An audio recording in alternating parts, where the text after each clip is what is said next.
aujourd'hui d'une manière d'obtenir un beau violet.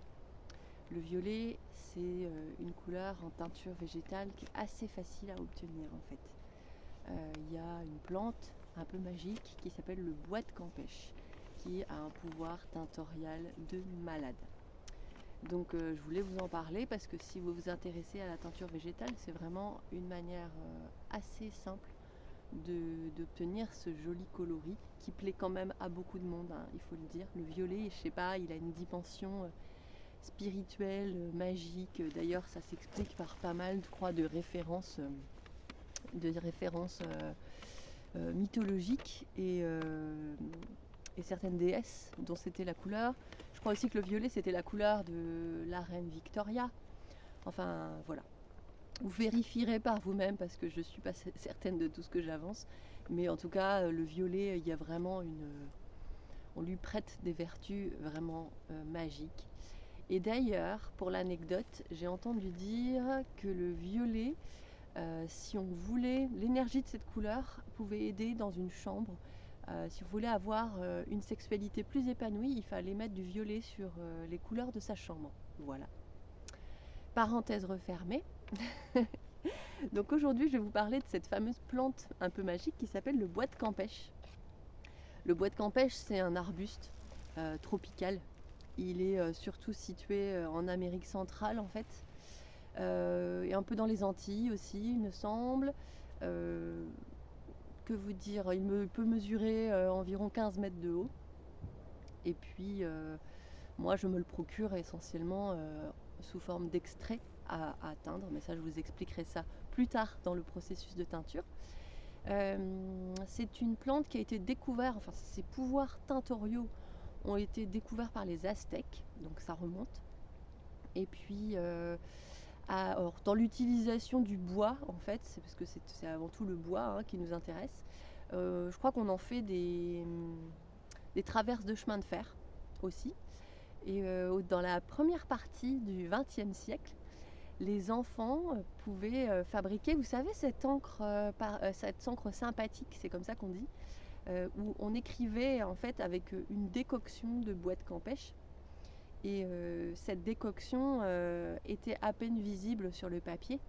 Et quand on passait le fer à repasser, là, l'encre apparaissait. Donc on pouvait avoir écrit un message secret qui apparaissait sous l'effet de la chaleur. On connaît tous ce truc-là avec le jus de citron, je crois. Donc voilà, l'encre sympathique se fabriquait avec le fameux bois de Campeche. Donc ça a une force, un pouvoir tintorial de malade. Donc j'ai noté la molécule qui teint, c'est, parce que je suis incapable de retenir, l'hématoxyline. Donc voilà, donc avec l'extrait du cœur du bois du cœur, ceux qui connaissent le bois comprendront mieux que moi ce que je suis en train de dire, on extrait l'hématoxyline et on appelle ça l'hématéine en fait, la plante colorante. Donc qu'est-ce que dans l'histoire du tissu, de la teinture, le bois de Campeche, en fait, il a été énormément utilisé.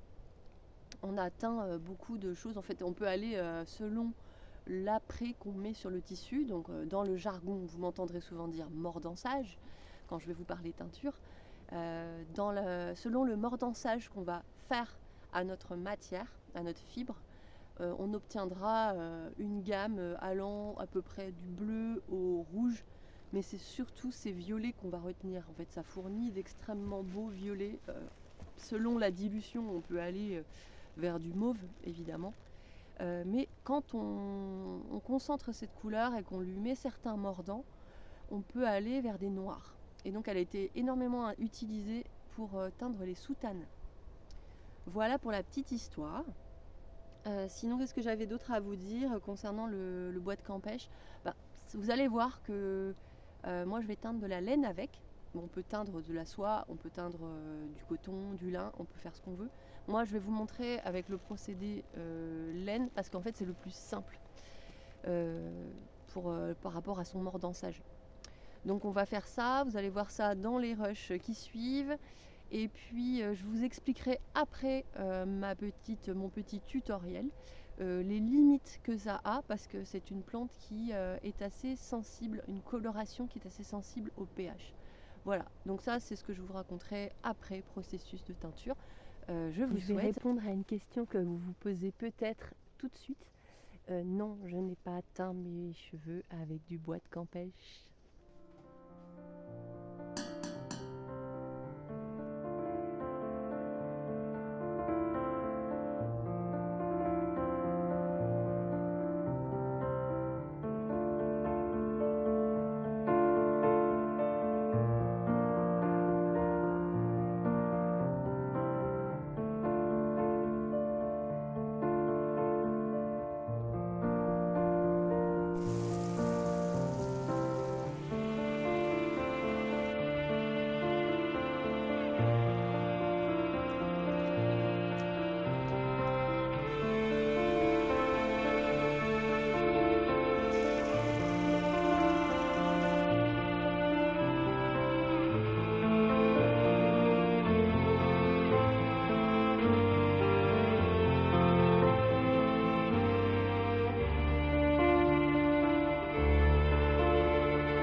Je vais profiter de ce mordançage pour mettre un petit bout de laine mèche, de la laine non filée, à mordancer parce que j'ai souvent besoin de violet pour faire le cœur de mes marguerites. Donc vous pouvez aussi, comme ça, mettre directement vos pelotes de laine. Alors il faut juste, quand vous mettez des écheveaux, les suspendre avec un bâton pour éviter que la laine s'en mêle, évidemment.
pendant que les petites fleurs sont en train de rincer, je vais terminer par quelques petites explications. Je me suis fait mon café, comme d'habitude. Hum. Donc, quand on a fini de teindre, bien sûr, on peut récupérer ce qui reste et le réutiliser.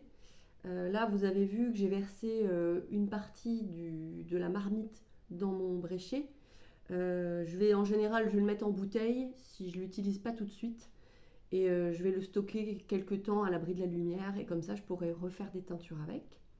En plus, c'est super agréable. Je trouve ça hyper joli de voir les bouteilles avec la couleur violette. Par contre, ça peut pas se garder très longtemps. Ça peut avoir tendance à moisir, à développer des champignons. Donc c'est pas quelque chose de très pérenne. Essayez quand même d'utiliser votre teinture le plus tôt possible.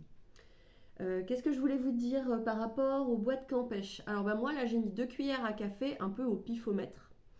Parce que je voulais pas obtenir quelque chose de trop foncé. Le entre guillemets défaut du bois de Campêche, c'est que ça peut très vite être saturé et presque être un violet noir. Et c'est en fait une qualité parce elle est elle a un pouvoir colorant très fort en fait cette plante. Mais moi quand je veux obtenir un joli violet, il m'arrive de trop charger et de me dire ah mais en fait on voit presque plus que c'est du violet, c'est presque noir quoi. Donc faites attention à ça. Si on veut faire les choses avec plus de précision, en fait il faut peser la matière à sec et dire ok je vais mettre 5% de la plante, 5% du poids de ma laine ou de ma soie, peu importe. Donc moi là j'ai rien pesé, j'ai vraiment fait au pif, mais c'est parce que j'ai l'habitude et donc je sais à peu près où je vais. Là je vais avoir 2 teintes différentes, je vous montrerai parce que j'ai des bases blanches et puis j'ai reteint des petites fleurs qui étaient beiges que j'avais un peu ratées. Et donc je me suis dit, tiens, on va les passer en violet. Souvent le bois de Campêche, il est aussi sympa pour ça, c'est qu'il sauve des fleurs, des objets qu'on a mal teints. Et du coup, on peut tout recouvrir tellement c'est une couleur foncée. Donc ça, c'est assez pratique. Et je voulais surtout vous dire que on ne peut pas teindre tout ce qu'on veut avec du bois de Campêche. Alors je vais vous expliquer pourquoi. Parce qu'en fait, c'est une plante, un colorant j'ai déjà oublié le nom scientifique, bien sûr. Donc c'est un colorant qui est sensible à l'acidité, au pH. Donc dès qu'on va, par exemple, teindre un vêtement et le porter, il y aura la transpiration, l'acidité de la peau. Et donc votre vêtement va avoir tendance à virer au orange. C'est pas très joli et c'est pas stable. Voilà, donc moi c'est pour ça que je teins uniquement des accessoires, des objets, des broches, des fleurs, des choses qui vont pas être en contact en fait avec de l'acidité et en général ça marche plutôt bien. J'ai pas eu de retour négatif de ce côté-là et du côté de mes clients. Donc en gros, dès que le pH est en dessous de 8, parce que dès que c'est acide, faites attention, vous pouvez virer la couleur complètement vers le rouge-orange. Donc on peut teindre aussi des choses d'ameublement, des rideaux, des choses qui ne seront pas en contact avec nous. Des coussins déjà de canapé, faites un peu gaffe parce qu'en fait on est quand même en contact dessus l'été, des fois on a la peau, on transpire. Voilà. Donc je voulais vous dire pourquoi je ne teins pas mes cheveux non plus avec. Parce que ça tiendrait pas. En fait, j'aurais des difficultés à fixer ça. Et puis c'est pareil, ça serait une couleur qui évoluerait très mal. Donc j'adorerais vraiment teindre mes cheveux en violet avec des plantes. Mais pour l'instant, j'ai pas trouvé la solution. Je vous tiendrai au courant si je trouve la recette miracle. Et puis la seule plante pour l'instant que je connaisse avec laquelle je pourrais éventuellement me faire des colorations, c'est l'indigo qui tient vraiment bien lui par contre. Il est utilisé par des produits biologiques en teinture végétale, donc ça existe déjà. Après par contre on ne se débarrasse pas du bleu indigo comme ça, donc faites attention, si vous partez là-dessus, peut-être qu'il faudra tout couper si vous voulez plus du bleu. Qu'est-ce que je voulais vous dire d'autre? Donc là je vais faire à peu près 4 gros rinçages pour que l'eau soit claire en fait tout simplement. Vous rincez jusqu'à ce que l'eau soit bien claire. Et puis après, vous posez vos petites fleurs à plat. Vous les évitez de les faire sécher en plein soleil. Ça, c'est pas très bon. La couleur risquerait de pâlir et de mal sécher et de ne pas être bien comme vous le souhaitiez, aussi intense. Elle risquerait d'être altérée. Et voilà, je crois que c'est à peu près tout ce que je voulais vous dire à propos du bois de Campèche. Je vous indiquerai sous quelle forme vous pouvez le trouver dans la barre, le descriptif de la vidéo. Et puis, moi, je connais un bon fournisseur français qui vend cet extrait-là, mais je pense qu'en fait, il y en a plein. Il suffit de taper extrait de bois de Campèche à dissoudre pour teinture. Et je pense qu'en fait, il y a plein de sites internet qui s'y sont mis, vu que la teinture végétale, c'est quand même quelque chose qui est assez, qui intéresse pas mal les gens ces dernières années, et tant mieux.